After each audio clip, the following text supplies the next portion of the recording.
여호와께서 이와 같이 말씀하시되 너희는 길에 서서 보며 옛적 길 곧 선한 길이 어디인지 알아보고 그리로 가라.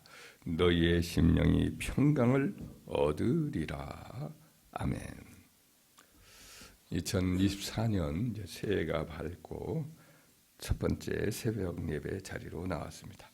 오늘 우리가 함께 읽은 말씀은 우리에게 한 해를 살아갈 우리들에게 영적인 어떤 시사점을 가르쳐주고 있습니다. 가는 길에 우선 멈추어 서서 이렇게 바라보라고 하나님은 말씀하십니다.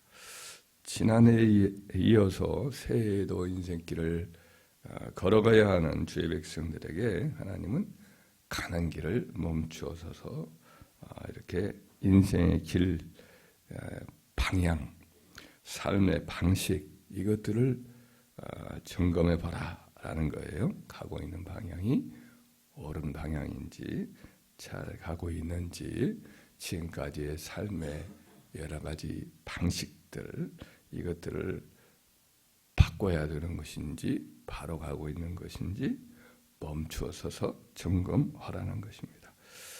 인생이 열정만 가지고 열심히만 하면 좋은 것이 아니라 방향이 올바르게 정립되어 그걸 점검해서 그 길을 꾸준히 가야 한다는 거지요. 예를 들면 당장의 평안, 당장의 스포트라이트, 당장의 부귀 공명이나 혹은 평안한 삶만 중요한 게 아니라 이게 이제 방향이 바르게 내가 가고 있는가 이것을 점검하라는 거죠. 하나님은 멈춰 서서 옛적 길, 그 선한 길이 어디인가 알아보고 그리로 이제 나아가라고 명하고 있습니다. 그 길이 비록 좁고 어려운 길이고 힘든 길일 수도 있으나 그리로 갈 때 심령이 평안을 얻을 것이다. 하나님이 약속하고 있습니다. 그 길이 참된 행복의 길, 참된 평안의 길, 영광의 길, 하나님의 축복, 하나님이 함께 하시는 길이라는 거죠. 그러면 믿음의 선배들이 걸어갔던 옛적 길, 곧 선한 길은 어떠한 길인지 성경 전체가 그 길을 가리키고 있습니다. 성경에 이제 사도들이 예수 그리스도를 믿는 그 진리를 도라고 표현해서 길이라고 표현을 이제 했어요. 호도스라고 헬라어로 이렇게 되어 있고 구약에도 길로 종종 진리를 길로 표현을 하고 계셨습니다. 우리 주님 자신이 바른 그 길이죠. 내가 곧 길이요 유일하고 참된 길이죠. 성경 전체가 길을 가리키고 있습니다만은 묵상하는 중에 믿음의 선배들이 걸어갔던 바른 길 이것을 잠깐 네 가지로 생각을 해보았습니다. 첫째로 하나님 앞에 자주 머무르는 삶이다라는 거죠. 아브라함, 이삭, 야곱의 생애를 기록한 창세기를 보면 그들이 가는 곳마다 제단을 쌓아요. 세겜, 베델, 헤브론, 부엘세바 이들이 가는 곳마다 제단을 쌓는 것을 보게 됩니다. 하나님 앞에 헌신하는 그런 시간을 드리고 마음을 드리고 하나님과 함께하는 시간을 가진 거지요. 우리 주님께서 이 땅에 오셨을 때에도 늘 새벽 미명에 한적한 곳에 가서 하나님과 기도하시더니 이런 내용이 나오죠. 그래서 우리 주님께서는 늘 바쁜 일정에도 하나님과 홀로 함께하는 조용한 시간을 보내시곤 했습니다. 때로는 높은 산에 올르시기도 하고 금식하시면서 지내기도 하고 하룻밤을 꼬박 지새우기도 하였지요. 하나님과 함께하면서 하나님 아버지와 머물면서 이제 교제를 나누는 거죠. 마음과 생각과 시간을 내어 드리는 거죠. 베드로도 역시 초대교회 때 주님을 본받아서 늘 시간을 하나님께 드리는 습관을 가졌죠. 그래서 성전에 가서 기도도 하고 또 집에 있을 때는 그 지붕 위에서 홀로 하나님과 교제하는 시간을 갖기도 하고, 그래서 우리도 새해에 길을 가면서 자꾸 멈추어 서서 하나님과 이제 기도하고 하나님과 시간을 나누는 그런 습관을 가져야 할 것입니다. 뭘 얻기만을 위해서 하나님을 찾는 게 아니라 하나님과 함께 있기 위해서 하나님과 가장 행복한 시간을 나누려는 마음으로 내 인생의 가장 중요한 분으로 하나님을 인정하고 내 인생의 그 누구보다도 가장 사랑하는 분으로 하나님을 인정하고 우리 구주 예수님을 내 인생의 주인으로 인정하고 내 인생의 행복과 영광을 함께 나누기를 가장 행복해 하시고 후원하시는 그분과 함께 시간을 드리는 그런 설레이는 마음으로 자주 그렇게 하나님과 우리 주님과 시간을 함께 나누는 그런 은혜가 있기를 바랍니다. 둘째로는 무슨 일이든지 하나님께 묻고 행하는 그런 길을 걸어야 합니다. 다윗이 이제 그런 분이기도 하고 무슨 일이든 하나님께 먼저 묻곤 하는 습관을 갖고 있었습니다. 그래서 하나님이 늘 자상하게 그의 삶을 인도하였던 거지요. 여호수아가 여리고성을 점령하고 그리고 아이성을 점령한 다음에 그 다음에 이제 곁에 있는 기브온성 사람들이 장로들을 보내어서 변장을 시켜서 멀리 있는 데서 온 사람들이다라고 하면서 화친을 체결할 것을 이렇게 요구를 했습니다.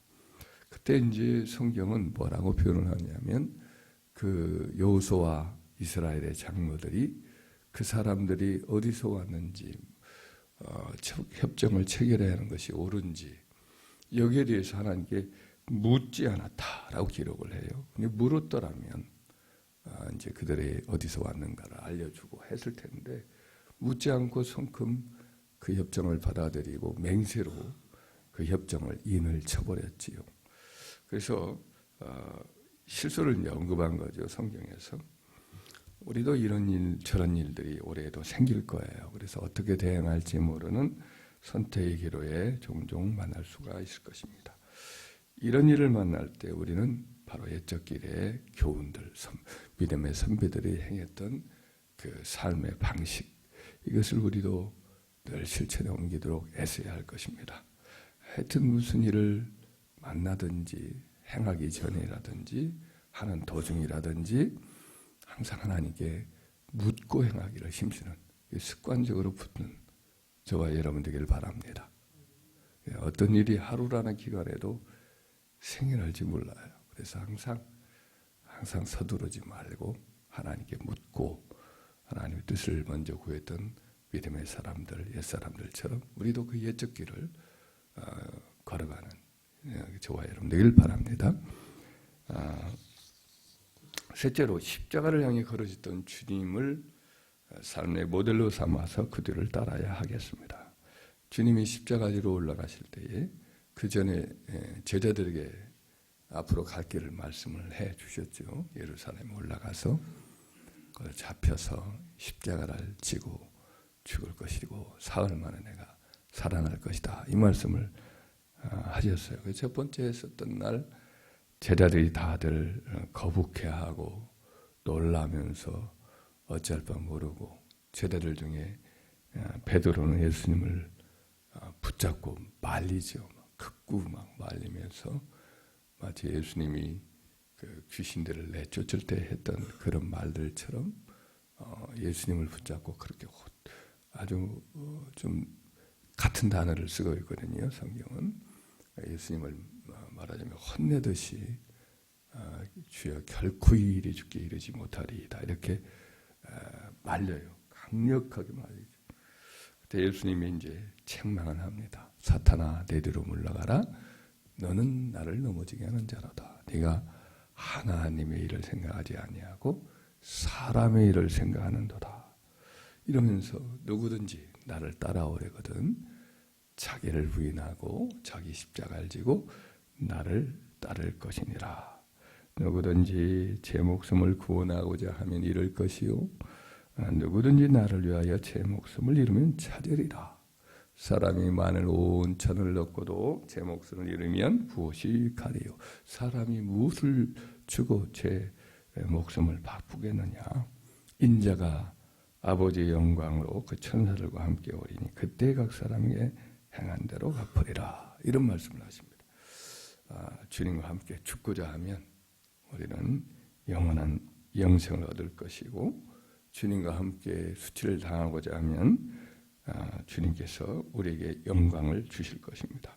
이 세상에서 부귀공명을 차지하려고 욕심을 따라 살고자 하면 수치를 당할 것이나 설령 그 바라는 것이 이 땅에서 얻을지라도 훗날 이제 영원한 사망, 불못의 화를 피할 길이 없습니다. 그러므로 우리는 주님이 걸어가셨던 십자가를 향한 삶, 즉 그 자기를 부인하고 자기를 희생하는 삶, 높아지는 삶이 아니라 낮아지는 삶, 다른 이들을 살리고 섬기는 삶, 내 행복만을 오롯이 찾는 것이 아니라 다른 사람을 행복하기 위해서 때로는 내 행복을 이렇게 내려놓는 그런 십자가의 길, 그 길을 우리가 따라가는 것이 우리의 선택의 방향이 되어야 하겠다. 이것이 예적 길이기 때문에 우리 주님과 사도들이 걸어갔던 길 아닙니까? 십자가의 길. 결국은 이 세상에서는 어떤 의미에서는 자기를 부인하고 낮아지고 생명을 내려놓는 그 길인데 그 길을 통해서 영원히 살지 않아요? 영원한 참 생명을 얻는 그 길을 우리 인생에 오래 걸어가는 길에도 그 십자가가 있는 길, 멀리 주님의 십자가가 있는 그 길을 내가 잘 살펴서 그 길로 걸어가는 저와 여러분 되길 바랍니다. 넷째로 하나를 더 생각한다면 모든 영혼을 하나님께 돌리는 삶을 사는 거죠. 믿음의 선배들은 하나님의 영광을 위한 삶을 살고자 했습니다. 그런데도 불구하고 우리 인간 안에 있는 타락의 본성은 성공과 번영의 순간에 이제 하나님께 영광을 돌리기보다는 자기가 영광을 받고자 하는 일에 유혹을 받아서 그리로 넘어지곤 합니다. 오랫동안 하나님께 충성을 했던 분들도 중년이나 노년에 넘어질 때가 많았어요. 그러니까 교만의 유혹이 있고 자기 과시의 유혹이 있어서 결국 하나님의 영광을 자기가 독차지하려다가 화를 당한 경우가 많아요. 아사왕 같은 경우도 노년에 교만해져서 하나님의 책망의 말씀을 못 받아들이고 선지자를 감옥에 집어넣고 많은 사람을, 적지 않은 사람을 학대한 그런 죄를 범하다가 말년에 발병이 나가지고 한 2년 동안 고생하다가 그러다가 세상을 떠납니다. 다윗 왕도 가만히 보면 참 훌륭한 분이죠. 말년에는 참 하나님의 성전 짓는 일, 이걸 준비하는 일에 헌신하면서 더 영적으로 깊어지긴 했지만은 산전수전을 많이 겪었었은 중년 너머의 말년 초반에 그의 삶에 보면 인구조사를 하는 또 잘못을 범해요. 하나님의 명령 없이 이 제국 다윗 왕국 시대의 백성들의 숫자가 어느 정도냐, 이것이 자기의 현명한 치세의 결과인 것처럼 인구조사를 감행을 합니다. 하나님 백성이기 때문에 하나님이 하는 명령을 내려서야 하는 건데 본인이 그걸 감행을 했어요. 반대가 있어서도 결국에는 7만 명의 백성들을 전염병으로 잃는 낮아짐을 그가 겪은 해서 그 뼈저린 회개를 하게 되지요. 그게 참 안타까워. 그것도 참 다윗성의 이게 좀 아픈 잘못이죠. 히스기야 왕도 참 대단하게 경건한 왕입니다만은 그러나 하나님 잘 섬기던 그가 병도 낫고 아수르 제국도 물러가고 자기 이름이 먼 나라에 널리 퍼지고 나라가 안정되니까 이제 수명도 하나님이 보장해주고 자식도 낳고 이러면서 모든 것이 잘 됐잖아요. 얼마나 하나님께 영광을 돌려야 합니까? 근데 그가 교만해졌어요. 감사치 아니하였더라. 이런 말씀이 나옵니다. 그래서 자기 자랑에 사로잡혀서 저 멀리 있는 바벨론의 그 사절단이 와서 그에게 기적의 이유도 묻고 병 나은 것도 여러 가지로 이제 그 왕에게 조문을 하면서 이렇게 칭찬을 하니까 그만 자기의 모든 것을 과시하기 위해서 내탕거나 무기거나 싹 보여줬어요. 선지자가 와가지고 왕이 보여준 것이 뭡니까? 보여주지 않은 것이 없습니다. 그랬더니 그 모든 보물들이 바벨론으로 다 옮겨질 것이고 왕의 아들들 가운데 그 나라에 가서 내시가 되어 섬기는 수치를 당하는 일이 있을 것입니다. 이런 말을 들어요. 본인 세대 때는 그런 일이 없지만은 후대에 있을 것이라는 그런 말을 듣고 말고 100년 후에 꼭 100년이에요. 히스기야 왕이 세상을 떠난 이후에 100년 만에 그 일이 다 이루어지고 말거든요. 그러니까 참 히스기야 같은 훌륭한 분들도 다윗도 아사라든지 이런 분들도 나중에도 교만해져요. 노년의 마음이 둔해져요. 자기 과시에 빠진단 말이죠. 그래서 이것들을 보면서 우리들도 이 믿음의 선배들이 그렇게 훌륭히 걷다가도 그렇게 넘어지기는 했으니까 올해는 정말 이 경고를 잘 받아야 돼요. 그래서 고린도전서 10장 31절에 사도 바울이 고린도 교회 성도들에게 했던 말씀, 그런즉 너희는 먹든지 마시든지 무엇을 하든지 다 하나님의 영광을 위해서 하라. 그래서 우리의 모든 일에 하나님의 영광이 되는가 되지 않는가에 따라서 사도 바울은 내가 고기도 먹지도 않고 또 포도주도 마시지 아니하고 하여튼 하나님 앞에 뭔가 영광이 안 되는 일이다 하면은 자기의 자유를 기꺼이 포기하거든요. 할 수 있어도 안 하거든요. 그에게 믿음의 선배들이 걸었던 이 길, 하여튼 우리의 이 올해 걸어가는 모든 삶에 하나님의 영광이 되는가 그 길로만 가도록 우리가 우리의 걸음걸음 삶의 방식을 잘 선택하는 인생길이 되길 바랍니다. 믿음의 선배들, 그분들이 어떻게 갔는가 이걸 잘 살펴봐야겠어요. 그래서 자주 멈춰서서 어디로 옛적 길 선한 길이 어디 있는가 보고 어떤 그리로 행하기를 힘써야 할 줄 압니다. 하나님 앞에 자주 머무르시고 시간을 하나님께 드리고 충분히 어떤 일을 묻고 행하고 그냥 마구 감정이나 생각도 없이 하지 말고 십자가가 있는 길인가 주님이 걸어갔던 길인가를 살펴보고 하나님께 영광이 되는가 아닌가를 살펴봐서 하나님의 영광이 되는 길, 이 길로 걸어가므로 우리가 옛적 길을 꾸준히 걸었던 선배들처럼 그 마음의 삶에 주님의 평강이 가득 채워지는 은혜가 있는 복된 한 해가 되기를 간절히 소원합니다.